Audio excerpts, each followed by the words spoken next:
As you can see, we should address the elephant in the room, is that unfortunately I am wearing this Jordan Love Packers jersey. Pack!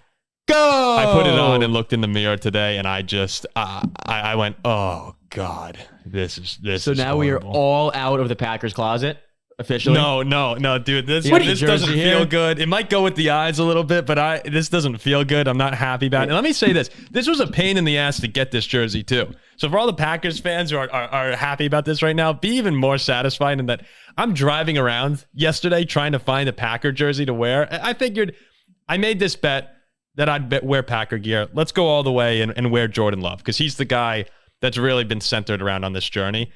You can't find a Jordan Love jersey anywhere. I'm going to, a bunch of different stores in the area. And again, we live in Jersey, so it's not lined up with Jordan Love shirts. I was shocked you found one, to be honest. Well, no, there's one by the Meadowlands, by where the Giants play, in American Dream Mall. And they have every single jersey sold out of Packers. Sold out of Packers shirts. I mean, the Packers, they're the team right now, man. And I'm just sitting there going like, oh my God, I have to buy this $90 youth large Jordan Love shirt. And now I'm sitting here like an idiot wearing Packer green. We do have some good news, though. Folks are in the market for Packers gear that's not sold out. There's a certain PaulFarringtonShow.com t-shirt that a certain Jack is wearing. Check it out here. Yeah. Show the camera. Yeah, move your mic out of the way. Yeah. The I Love Love shirt, which actually a lot of Packers fans have bought. I like that shirt. If it wasn't, Packer oriented, I might even buy it. I've been sleeping in this shirt, waking up in this shirt, eating in this shirt.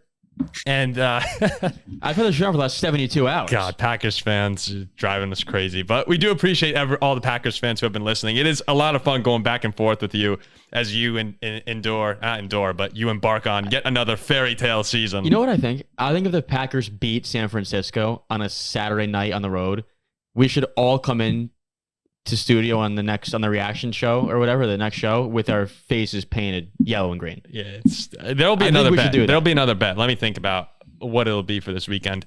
So let's dive into it here, because we've had 24 hours now. We're recording Monday night. We've had 24 hours to really process this 48-32 ass whooping from the Packers. Don't let the score fool you. It was 48-16 in the middle of the fourth quarter. Ziggy and I recorded the reaction, Jack, at the end of the third quarter.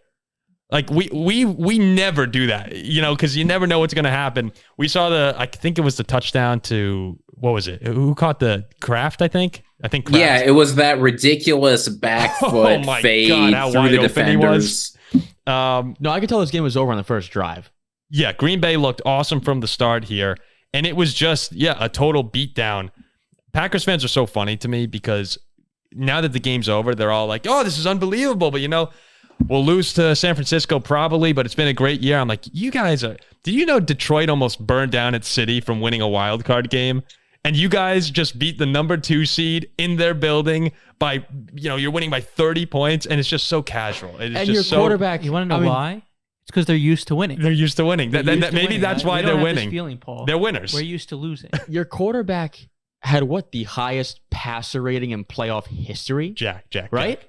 His QBR was 99.3. First player. Or was it the highest QBR? Listen to this. First player to post a 99 QBR in a playoff game since ESPN and started the metric in 2006. Beat Josh Allen's 13-second game performance of 98.8.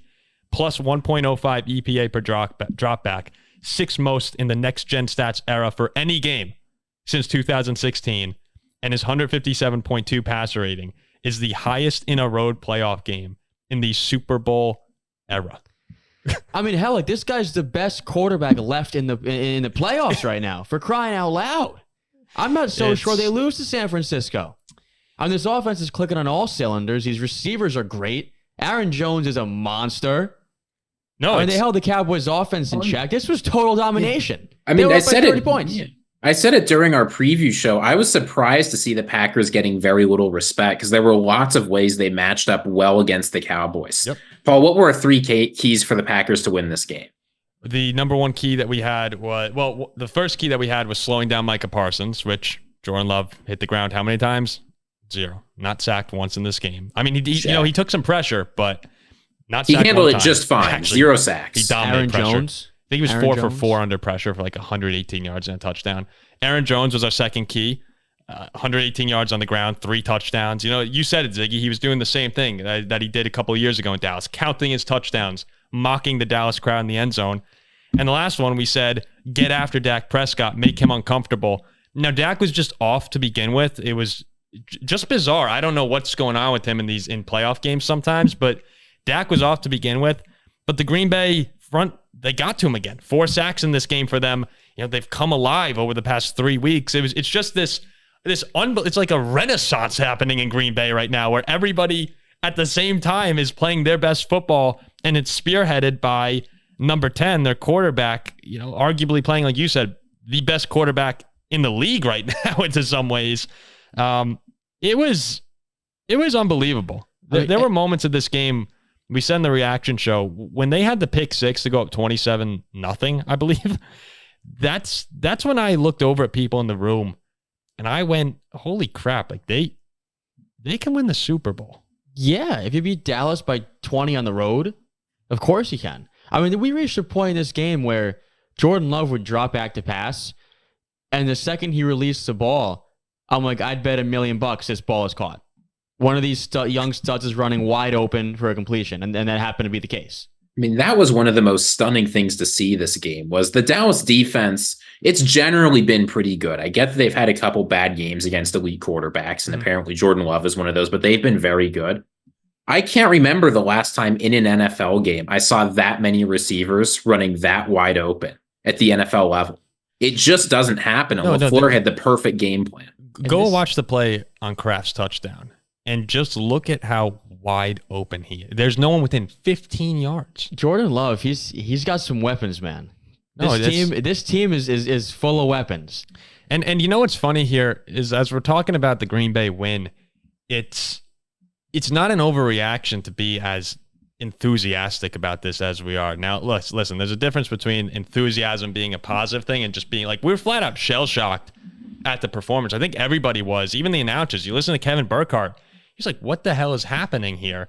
And when I talk about the guys coming on at the right time across the entire roster, the Packers didn't have a 100-yard rusher or receiver in the first 14 games.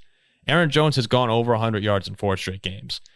Romeo Doubs went over 100 yards for the first time in his career. They've had 3 different receivers hit the 100-yard mark in the past 4 games. It truly is the coming together of a young and talented team. And what scares me about them, if I'm a 49er fan, is that when you give young talent belief, that's when they start to become fearless. And when you have a fearless group of young guys, that's when you're really dangerous, because they're not going into this matchup against San Francisco thinking, oh, here are the number 1 seeded 49ers that are going to push us around. That may have been the case earlier in the year. But this Green Bay team, with the way they're playing at this moment, doesn't fear anyone. I wanted to ask you guys, do you think San Francisco, if given the choice, let's just say Tampa Bay wins. We're recording during the game right now. If Tampa Bay wins and you have Detroit and Green Bay, among those 3 teams, is Green Bay the biggest feared team for San Francisco? The most feared?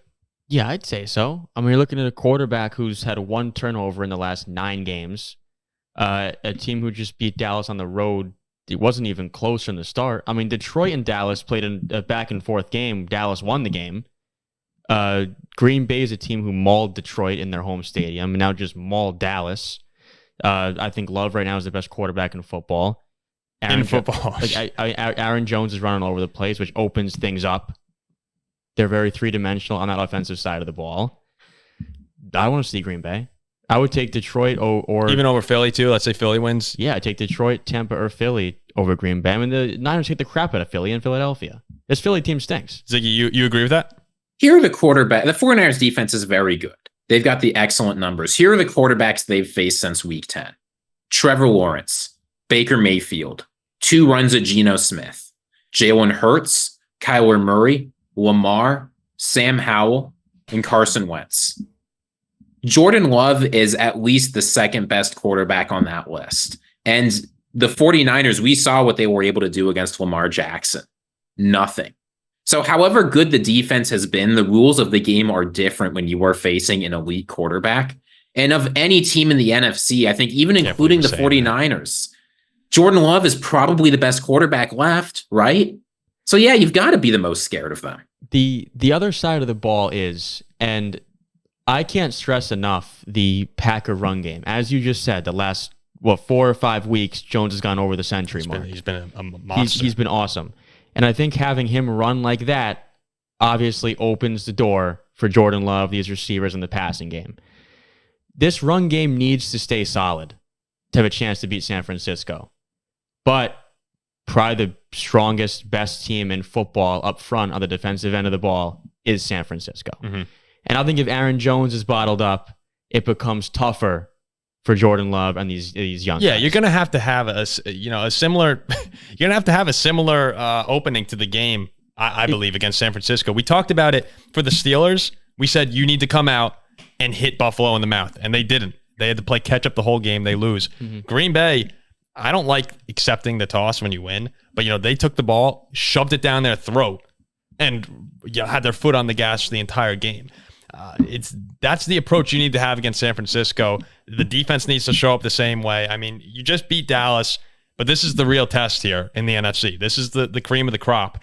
And if they win that game, I'm telling you, we're going to Green Bay. They're going to the Super Bowl if they beat San Francisco, because they'll beat Detroit, they'll beat Tampa,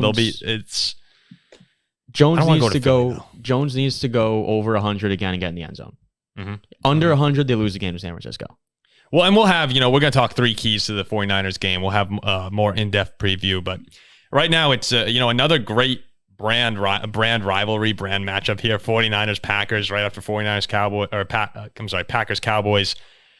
It's going to be a lot of fun for the Packer fans. It always is in Green Bay, Wisconsin. So there'll be a lot more to come on the Packers this week.